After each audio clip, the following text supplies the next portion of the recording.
There are growing fears that the South China Sea appears to be edging closer to a full-blown crisis. Tensions are escalating as China's aggressive moves against the Philippines intensify.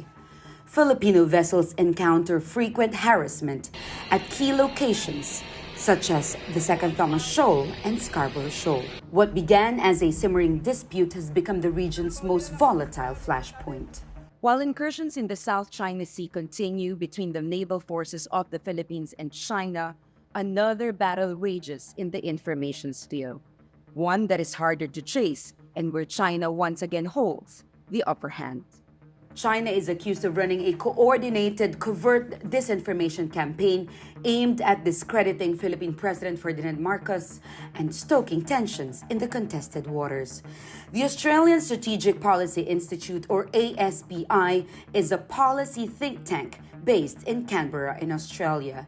It says it has linked the Chinese government to a deepfake video falsely depicting the president as a drug user. Released just hours before his State of the Nation address, the video spread rapidly online, particularly among followers of former President Rodrigo Duterte. ASPI says that a network of coordinated inauthentic accounts on platforms like X and YouTube amplified the false story. These social media accounts are believed to be tied to China. The effort also appears to be part of a broader strategy to weaken Marcos, who has taken a tougher line on China's territorial claims compared to his predecessor. China's efforts to bolster Duterte's political ambitions are not new. In 2020, Meta disclosed that it had dismantled a network originating from China, which had been disseminating content in support of Duterte, especially in standing firm against China's attempts to block resupply missions in the West Philippine Sea, has provoked Beijing's anger. I call it cognitive warfare, attacking our cognitive processes. The ultimate domain of war, the final domain would be the mind of the individual. And if you could shape how a person would think, then you could now manipulate his actions or his behavior. Cognitive warfare is now being waged against us. We see malign influence. We see misinformation, disinformation, malinformation.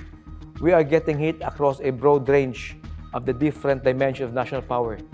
Experts warned that China's use of local actors, such as bloggers, political supporters, and influencers, to spread disinformation signals a sharper, more aggressive turn in its influence operations in the Philippines. ASPI cautions that Beijing's meddling could escalate in an effort to shift the political landscape in the Philippines in its favor. ASPI also suggests that the Philippines should expand its focus to address the growing threat of cyber-enabled foreign interference and hostile influence in the West Philippine Sea. The warning from ASPI is clear. As China's influence campaigns grow bolder, Manila and its allies must move quickly to shield their democratic institutions from foreign interference. Jamela Alindogan, Insight, BNC.